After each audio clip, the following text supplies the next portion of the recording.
Application of Kohlrausch law, that is degree of dissociation of weak electrolyte. तो weak electrolyte का degree of dissociation होता है alpha, और alpha की value होती है lambda M upon lambda M infinite. इसका रेशियो जो होगा वो क्या बोला जाएगा? Degree of dissociation. Means molar conductivity at any concentration divide by molar conductivity at infinite dilution. ये जो लैम्डा एम है, इस लैम्डा एम की वैल्यू क्या होगी? कापा इंटू 1000 बाय सी या बाय एम, जो अब तक हम करते आए हैं।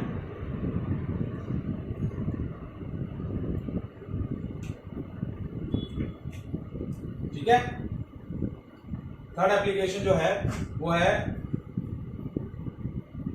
Dissociation constant for weak electrolyte. तो that value is Ka, and Ka is equals to C alpha square 1 minus alpha.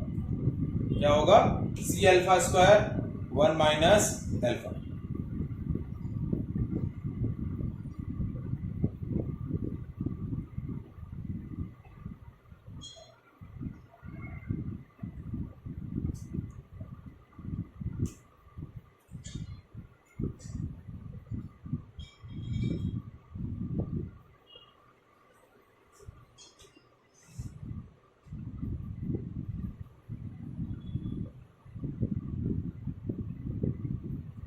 So देखिए, degree of dissociation for the weak electrolyte is alpha is lambda M upon lambda M infinity, यानी molar conductivity at any concentration divide by molar conductivity at infinite dilution. इसका ratio क्या हो जाएगा? Degree of dissociation of weak electrolyte. और उसी के basis पे आपका डिसोसिएशन कांस्टेंट कैलकुलेट होगा, that is Ka is equals to C alpha square 1 minus alpha. Alpha तो वही है डिग्री ऑफ डिसोसिएशन, और K क्या है? K is a concentration of electrolyte. क्या है? Concentration of an electrolyte. Is it clear?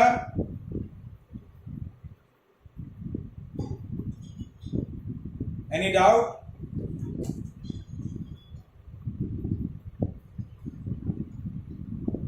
ठीक है। अब देखिए, इस पर बेस क्वेश्चन कैसे रहता है वो हम डिस्कस करते हैं।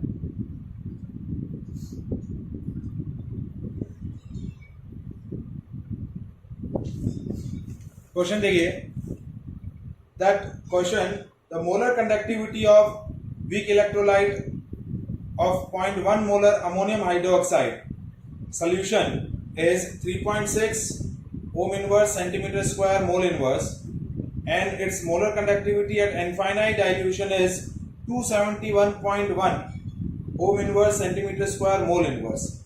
Calculate the degree of dissociation of weak electrolyte. आपको क्या दिया हुआ है?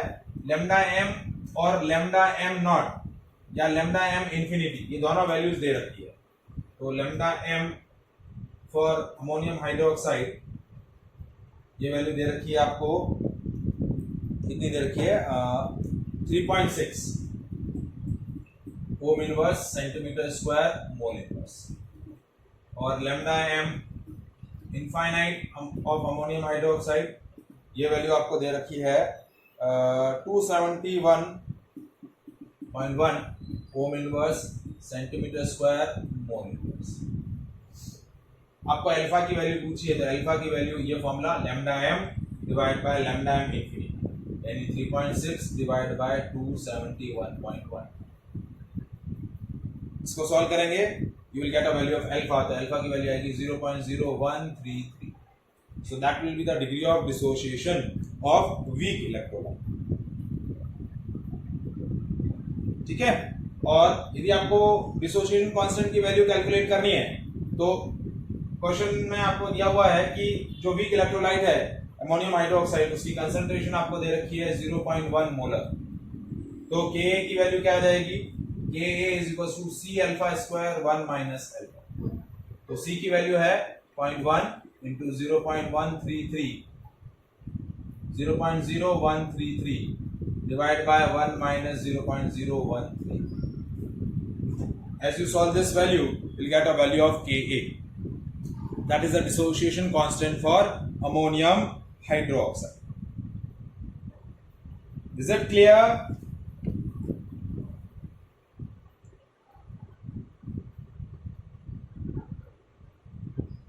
Any doubt?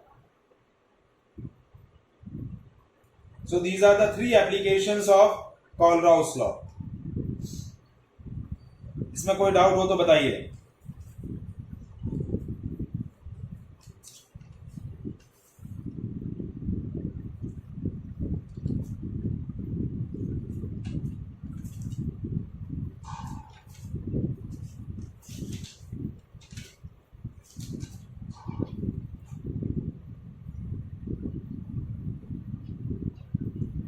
ठीक है, एक और क्वेश्चन करें इस पर बेस्ड.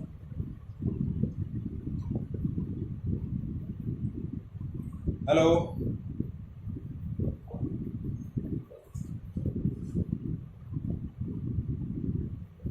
हाँ जी, करें क्वेश्चन.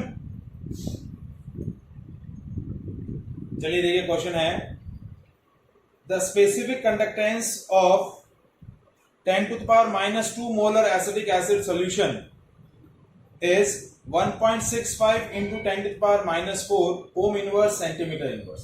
स्पेसिफिक कंडक्टेंस क्या बोली जाती है? कंडक्टिविटी. स्पेसिफिक कंडक्टेंस बोलो या फिर कंडक्टिविटी बोलो, एक ही बात है. स्पेसिफिक कंडक्टेंस और conductivity that is the same thing. तो आपको क्या दिया हुआ है? एसिटिक एसिड का आपको कंडक्टिविटी दे रखा है, that is 1.65 into 10⁻⁴ Om inverse centimetre inverse, और इसकी कंसंट्रेशन दे रखी है 10⁻² मोलर. ठीक है, और lambda infinity of H plus ion and lambda infinity of acetate ion both is given, और ये आपको दे रखा है 349.1 और 40.9 ओम inverse centimetre square mole inverse. ओम inverse centimetre square mole inverse दोनों दे रखी है, और आपको कैलकुलेट करना है डिसोसिएशन कांस्टेंट. Ka की वैल्यू कैलकुलेट करेंगे. ये आपका क्वेश्चन है. ठीक है, तो अब Ka की वैल्यू कैलकुलेट करने के लिए आपको पहले अल्फा कैलकुलेट करना पड़ेगा, और अल्फा कैलकुलेट करने के लिए आपको लैम्डा m और लैम्डा इंफिनिटी कैलकुलेट करना पड़ेगा. तो सारी वैल्यूज कैलकुलेट ही करनी है. लैम्डा m भी नहीं दिया हुआ है, लैम्डा इंफिनिटी भी नहीं दिया हुआ है, अल्फा भी नहीं दिया हुआ है, और Ka, चारों पैरामीटर्स आपको कैलकुलेट करने हैं. तो सबसे पहले हम कैलकुलेट करते हैं lambda molar conductivity, that is kappa into 1000/m. तो कापा की वैल्यू है 1.65 इंटू 10⁻⁴ इंटू 1000/m. m की वैल्यू है 10⁻². तो कापा की वैल्यू कितनी हो गई? देखिए, ये 3 और 2 5, 1.65 इंटू 10⁻⁴ इंटू 10⁵, ये हो गया 16.5 ohm inverse centimetre square mole inverse. ये आपकी लैम्डा m की वैल्यू आ गई. अब lambda m infinity of acetic acid, तो that is equals to the algebraic sum of molar conductivity of their respective ions. तो इन दोनों आयंस की मोलर कंडक्टिविटी इनफाइनाइट डाइल्यूशन पे दे रखी है, इन दोनों का एडिशन कर लो. तो ये कितना हुआ? 349.1 प्लस 40.9, तो ये हो गया 350 and 390 Om inverse centimetre square mole inverse. ये आपकी वैल्यू हो गई इसकी लैम्डा m इंफिनिटी. अब इसके बाद आपको कैलकुलेट करना होता है अल्फा. तो अल्फा की वैल्यू है lambda m upon lambda m infinity. तो लैम्डा m की वैल्यू है 16.5 अपॉन 390, क्योंकि लैम्डा m की वैल्यू 16.5 है और लैम्डा m इंफिनिटी की वैल्यू 390 है. तो alpha is lambda m upon lambda m infinity. That is 16.5 upon 390। तो ये सॉल्व करें तो दैट इज 0.0423, ये वैल्यू आ जाएगा आपका अल्फा का। और उसके बाद के ए की value that is C alpha square 1 minus alpha. ठीक है, तो ये वैल्यू कैसा आएगी देखिए। सो दैट इज सी की वैल्यू है 10 to the power minus 2, concentration C is a concentration 10 to the power minus 2, ठीक है, into 0.023 divide by 1 minus sorry इसका होल स्क्वायर 1 माइनस 0.0423। इस वैल्यू को सॉल्व करेंगे, that is the value of K A, dissociation constant. Is it clear? तो K A की value calculate करने के लिए हमने 4 स्टेप में क्वेश्चन को सॉल्व किया। पहले लैम्डा एम कैलकुलेट किया, फिर लैम्डा एम इंफिनिटी कैलकुलेट किया, फिर अल्फा कैलकुलेट किया, फिर के ए कैलकुलेट किया। Is it clear? Actually electrolytic cell होगा, इलेक्ट्रोकेमिकल सेल नहीं है। This is electrolytic cell. Electrochemical cell हम ऑलरेडी डिस्कस कर चुके हैं। This is electrolytic cell. क्या बोलेंगे? Electrolytic cell. तो इलेक्ट्रोलिटिक सेल क्या होते हैं? Converts the electric energy into the chemical energy. ठीक है, ये गड़बड़ हो गया। इलेक्ट्रोलिटिक सेल क्या होंगे? which converts the electric energy into the chemical energy, वो बोले जाते हैं electrolytic cell, and the whole process is known as electrolysis। पूरे प्रोसेस को हम क्या बोलेंगे? इलेक्ट्रोलाइसिस। अगेन मैं रिपीट कर रहा हूं, what is electrolytic cell and what is the process of electrolysis? A cell which converts the electric energy into the chemical energy, that cell is known as electrolytic cell, and the whole process in which the electric energy is converted into the chemical energy, that whole process is known as electrolysis। उस पूरे process को हम क्या बोलेंगे? electrolysis। In the electrolytic cell, it consists of a container. In this container we are taking a electrolytic solution, one of the aqueous solution or a solution of a material whose electrolysis is to be take place, जिसका हमें electrolysis करना है, जिसके अंदर हमें electricity pass करनी है, वो हमारा इलेक्ट्रोलिटिक सॉल्यूशन होगा। In this electrolytic solution 2 metal electrodes are immersed. Either these 2 metal electrodes are made up from platinum, which is an inert electrode, inert material which doesn't react with electrolytic solution, and either we are taken the some reactive metal electrode। मतलब जैसे मैंने example अभी discuss किया कि if you are taking a electrolytic solution of copper sulphate, तो या तो आप ये जो इलेक्ट्रोड हैं वो कॉपर के ले लें या फिर प्लेटिनम के ले लें। दोनों के अंदर आपका प्रोसेस ऑफ इलेक्ट्रोलाइसिस डिफरेंट रहेगा। That we later on discuss कि प्रोसेस ऑफ इलेक्ट्रोलाइसिस क्या होगा अलग अलग। Now these metal electrodes are connected to battery, source of energy, source of electric energy. So the electrode which connected to the positive terminal of battery is called anode, and which connected to the negative terminal of battery is called cathode. Is that clear? अब now what processes take place? आपका anode पर हमेशा क्या रहेगा? Oxidation रहेगा। Cathode पर हमेशा क्या रहेगा? रिडक्शन रहेगा। That is the same as the process take place in electrochemical cell। अब तक हमने इलेक्ट्रोकेमिकल सेल डिस्कस किए हैं जो क्या करते हैं? केमिकल एनर्जी से इलेक्ट्रिक एनर्जी बनाते हैं। तो वहां पर भी एनोड पर ऑक्सीडेशन होता है, कैथोड पर रिडक्शन होता है। वहां एनोड जो होता है नेगेटिवली चार्ज इलेक्ट्रोड होगा, यहाँ एनोड पॉजिटिवली चार्ज इलेक्ट्रोड होगा। बट एनोड पर ऑक्सीडेशन होगा और कैथोड पर रिडक्शन होगा। Is it clear? Is any doubt in this part?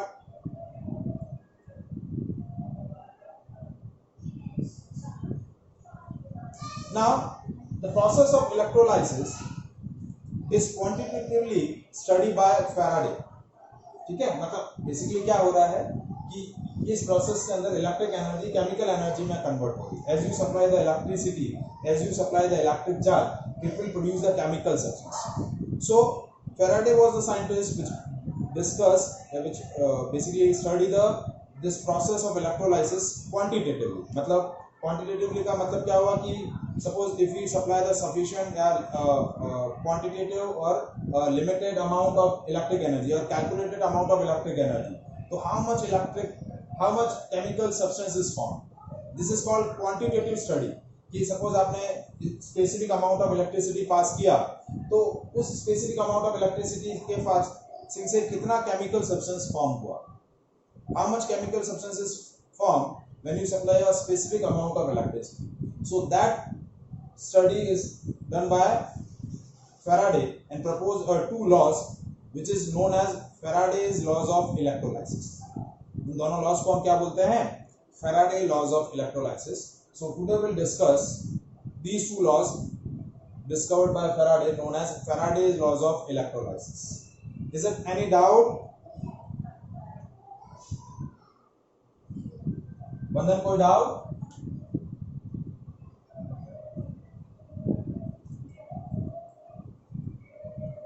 So Faraday was the first scientist which discussed the process of electrolysis quantitatively. So he gives the two laws, Faraday's laws of electrolysis. जिसमें आपका first law जो है वो important है. So first law क्या बोल रहा है? That gives quantitative measurement of the amount chemical substance. Quantitative या mass of chemical substance is formed as you supply the specific amount of electricity. मतलब क्वांटिटेटिवली आपका कितना केमिकल सब्सटेंस फॉर्म होगा जब आप एक specific amount of electricity pass करेंगे. So that information, numerically that information is given by first law of electrolysis. So first law of electrolysis states that the mass of electrolyte collect at electrode is directly proportional to amount of electricity pass or amount of electric charge pass.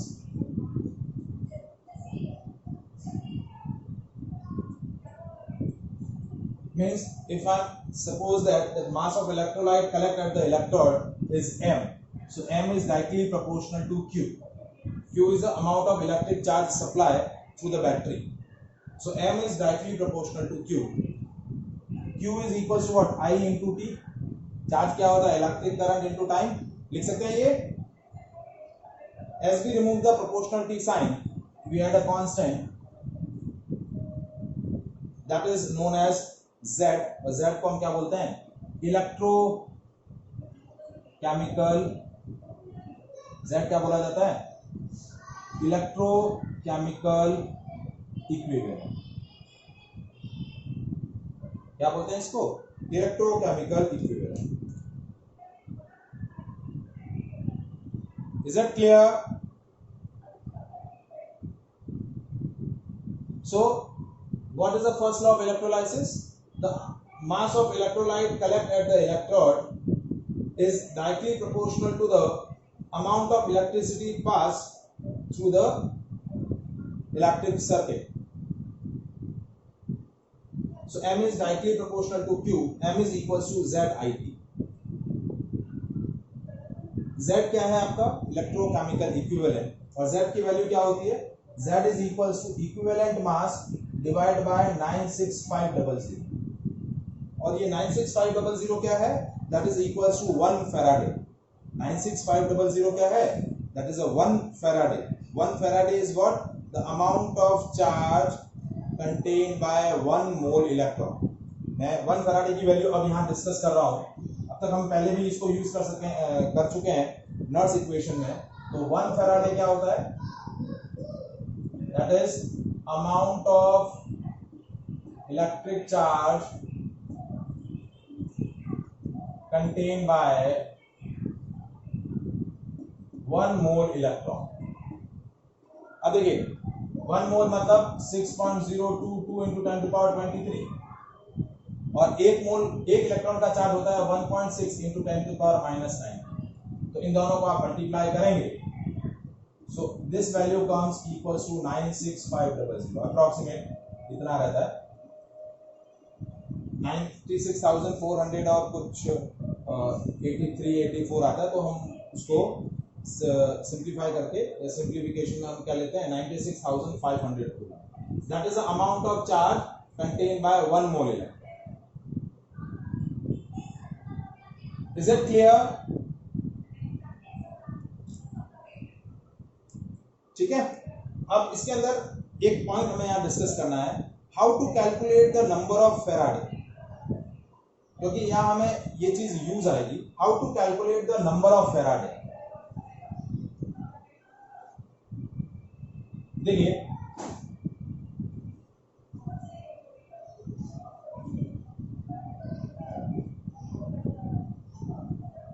ये आपका 1 Faraday charge है, तो 1 Faraday is 96,500 coulomb, यानी हम क्या बोल सकते हैं 96,500 coulomb charge is equals to 1 farad. So 1 coulomb charge is equals to what? 1 by 96,500 farad. और यदि आपके पास q कूलम चार्ज है,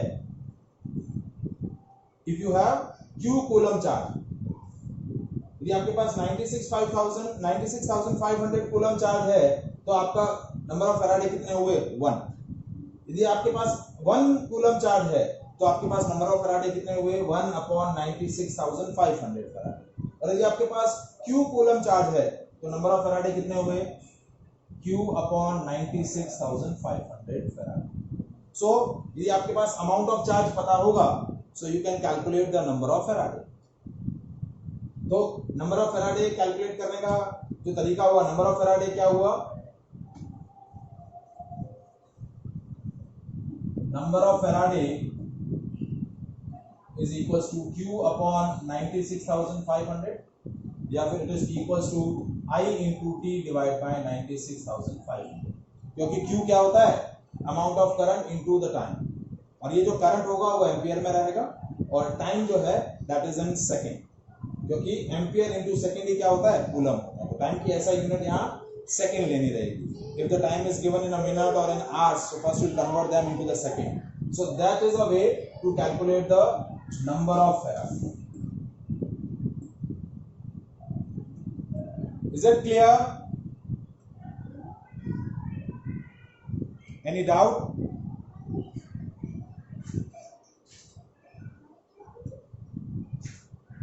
अब जैसे इसमें क्वेश्चंस कैसे बनते हैं, फर्स्ट लॉ ऑफ फैराडे पर based. First law of Faraday क्या बोल रहा है कि if you supply the specific amount of charge, you will get a specific amount of chemical substance. ठीक है, तो यदि मैं आपको इस वैरायटी में फर्स्ट क्वेश्चन हम डिस्कस करते हैं कि for example during the electrolysis of AlCl3, during a electrolysis of AlCl3, how much amount of aluminium is collected at the cathode when we supply 20 coulomb charge?